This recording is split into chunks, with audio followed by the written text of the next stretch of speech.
代同堂人很多，那冰箱呢常常觉得再大的冰箱也都不够用。其实呢，冰箱每1到2个月就要清洁一次哦。今天呢就要来完成这个超级任务，赶快来看一下我们家这个大冰箱里面有什么东西吧。各位观众，哇，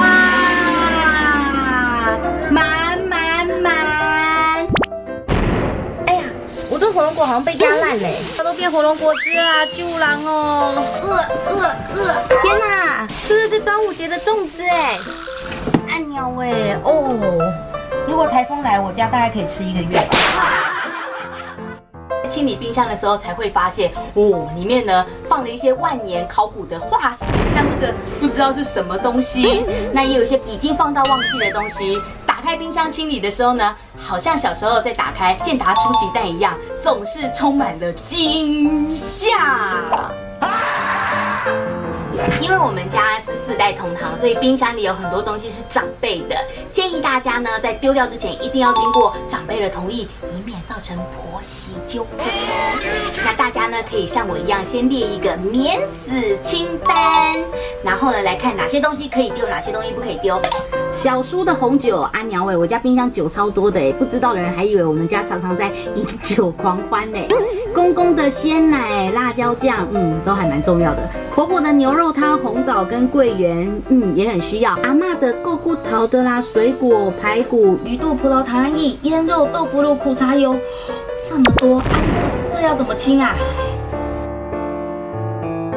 我的冷泡茶，还有小毛豆、小绿豆的果冻啦、药丸啦、固齿器，老公的泡泡冰，这个家我说了算好不好？老公你列什么列啊？划掉。首先把冰箱的插头拔掉。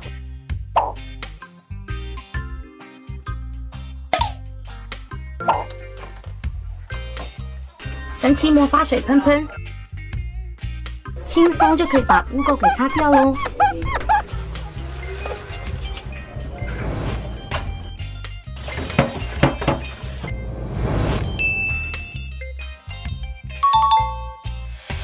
接下来呢，冰箱这些东西清出来之后，我们就要逐一的检查，看有哪一些是需要淘汰的咯。像这个花瓜外观呢，看起来已经都发霉了，看一下，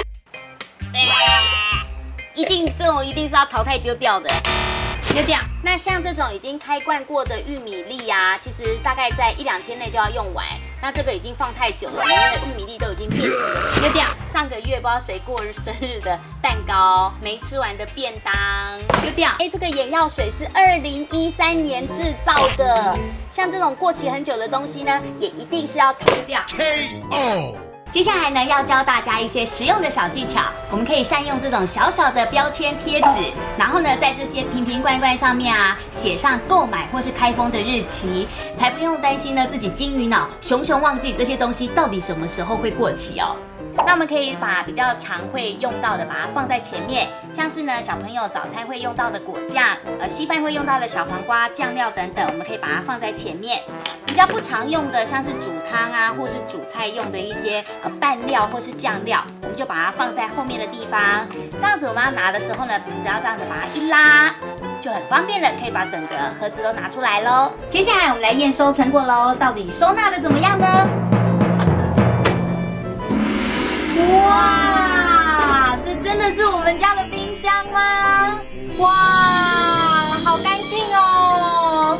那这里呢是阿嬷的中药们，排得整整齐齐的。冰箱再也不是一个我们害怕打开的地方咯。接下来我们要开箱我们的冷冻库咯。噔噔噔噔！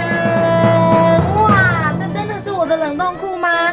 下层更是精彩哦，像呢，我们这样子把它像是文件夹的一个概念哦，我要找排骨就把它拉起来，那这一袋呢是鱼，好，写得很清楚，丸子在这边啦，还是一些豆类的东西在这边，我们可以一目了然的很清楚，把它排列整齐，找东西也就更方便咯。